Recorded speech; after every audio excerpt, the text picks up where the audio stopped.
All right, here we are again and live here in Sacramento, California. This time I got with me our host for Teens for Christ, Simone Foster. And then we're here with one of our guests for the weekend. It's our brother Rayford Johnson. Did I say that right? You said that right. All right. He is a prolific author and does phenomenal work in the prisons, in the prison ministry. And we're going to hear a little bit from him because he taught this awesome and phenomenal class that we want to kind of talk a little bit about. And I guess I've done enough talking, right? All right, Brother Rayford, just tell us a little bit about the class and the notion of a thug mentality being exposed. Well, the book Thug Mentality Exposed is just about basically just exposing the thug culture. And we take this thug culture thing and we go all the way back to Babylon, where it came from. And we talk about how, the thug word is actually, hundreds of years old.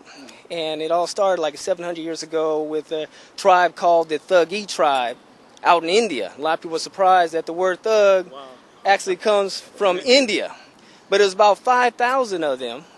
And what they would do is they worship a goddess called Kali. And a lot of people are familiar with the term Killer Kali. And that's basically where the term comes from, K-A-L-I. But what they would do is they wanted to appease the goddess Kali. And the way they would do that is that they had to offer up a dead sacrifice to Kali. Wow. And so what they do is they go throughout the countryside of India and they would invite travelers into their campsite, and they would murder them and then offer their bodies upon Kali. And in doing that, they believed that they would be blessed, that their livestock would be blessed, that their women would be fertile, and their crops would be blessed. So with the thug mentality, how did that translate into, say, Northern California? I mean, how did it get here from India? How did it actually get here? Well, a lot of people are embracing, in the music industry, they're embracing that, the old origin of the thug. For example, Russell Simmons worships the goddess Kali in his basement. Wow. A lot of people are familiar with yoga, but there's also Kali Yoga. Matter of fact, on his Def Jam label, he has an artist called Kali, and one of the songs, the videos that Kali has is Kill Them All. Well, you know what? This is powerful because a lot of, including me, right? I didn't even know that, right? And so, you hear the music, and people say it's just music. And I heard you mention that in your presentation.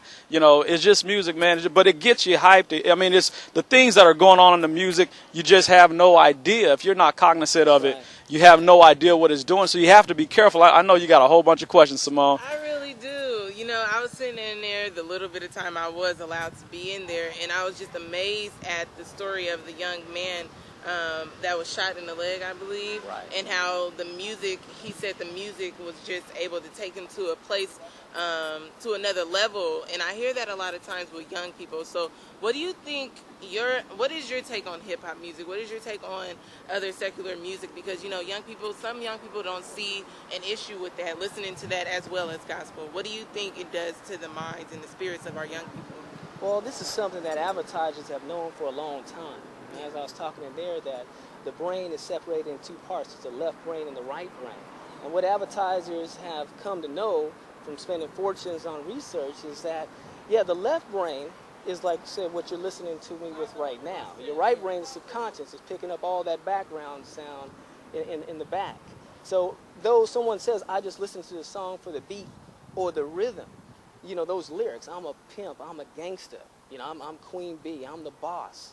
All those lyrics are going into the right brain, and then what they discovered is that during the sleep cycle, what's in that right brain crosses over into the left brain, the conscious part of our mind, where our character is, where our soul is, our mind, our will, and emotion. So you got these kids waking up angry, and compelled, just feel compelled to act out, to be defiant. You're wondering why, a lot of these youth, they just, you tell them to go left, they want to go right. They hate the police. They hate anything that represents authority.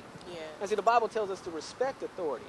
But see, what is happening is that these doctrines are being played into the soul through the music. And as I talked about, the Bible even says in Ezekiel that Satan was in charge of music in heaven before he was cast down. Yeah.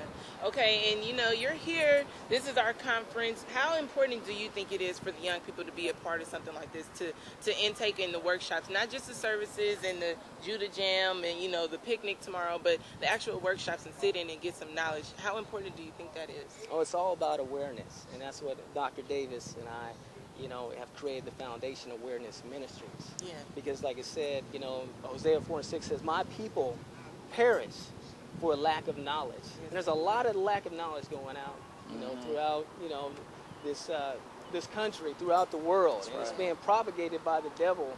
I mean, very successfully. Yeah. Just like the Hyphy movement, the Crunk movement, all these movements talking about drugs, and people don't understand that drugs opens up the portal to one's soul. And I was talking about even the thugs. They had to do marijuana. That was one of the ways they worshiped the thug god, was by taking marijuana, because you go back to ancient times and do your research. Marijuana was a way in which individuals would open up the portal to the soul to allow spirits to come in. The word pharmacy comes from the root word pharmika, which means sorcery. Wow. See, he's blowing my mind even at this time. I just want to thank you for taking this time out with us on today. Right. I know you have a very busy schedule. You have to get somewhere. But we just want to thank you. I want to thank you as a young person for taking this time out to explain these things to us, because that right there. Can I mention my website? Yeah, of course. Okay. My website is thugexposed.com. And matter of fact, we have a new album out. And, so we talk about music, but we actually have something to replace it. Brother Tim Jones, also known as T-Smooth, has come out with a Thug Mentality Exposed album. And you can hear that at thugexposed.com, along with purchasing the book. And your book, as you were about to speak of, what's the title of your book, and what is your book pinpointing? Well, it's Thug Mentality Exposed, and it's basically pinpointing everything, I was just talking about, and it goes in more in depth.